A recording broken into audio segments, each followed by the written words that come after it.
महाराष्ट्र के धुले से प्रधानमंत्री मोदी का बड़ा बयान, कहा एक है तो सेफ है, कांग्रेस आपकी एकता तोड़ना चाहती है। कांग्रेस पर पीएम मोदी ने बोला हमला, कहा कांग्रेस चाहती है ओबीसी जाति में बटे रहें, कांग्रेस के खतरनाक खेल से सावधान रहे, कांग्रेस ने बाबा साहेब को नीचा दिखाया।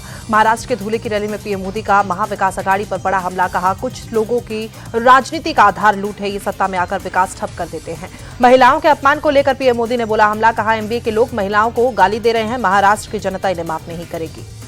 पीएम मोदी बोले ये लाडली बहना योजना को बंद कर देंगे, ये महिलाओं को सशक्त होते नहीं देखना चाहते।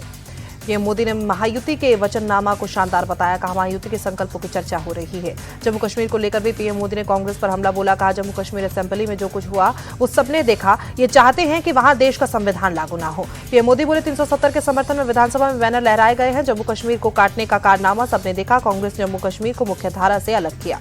सांगली के शेराला में रैली में गृह मंत्री अमित शाह गरजे, कहा शरद पवार साहब चाहे आपकी 4 पीढ़ियां आ जाए, हम धारा 370 को वापस नहीं आने देंगे।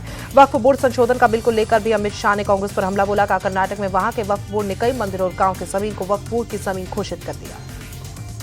रैली में अमित शाह ने लोगों को चेताया, अगर महाराष्ट्र में एमपीए की सरकार आ गई तो किसानों की जमीनों को भी वक्फ बोर्ड के हवाले कर दिया जाएगा। बीजेपी नेता किरीट सोमया चुनाव आयोग में दर्ज कराई शिकायत, मराठी मुस्लिम सेवा संघ और 400 एनजीओ पर मुसलमानों को वोट जिहाद के लिए उकसाने का मामला। वोट जिहाद पर शिवसेना नेता सुनील प्रभु का बयान, कहा मैं अपने चुनाव क्षेत्र में मुस्लिम मौलानाओं से मिला, वोट की अपील की, उसमें गलत किया। वोट जिहाद पर बहस के बीच राज ठाकरे ने भी निकाला फतवा, कहा मेरे हिंदू भाई बहन मेरी पार्टी के उम्मीदवारों को जिता। राज ठाकरे ने कहा सरकार आने पर 48 घंटों में सभी मस्जिदों से लाउडस्पीकर नीचे उतारे, नहीं तो राजनीति नहीं करूंगा। राजस्थान के सीएम भजनलाल शर्मा ने कांग्रेस पर निशाना साधा, कहा देश में संविधान विरोधी अगर कोई है तो वो कांग्रेस।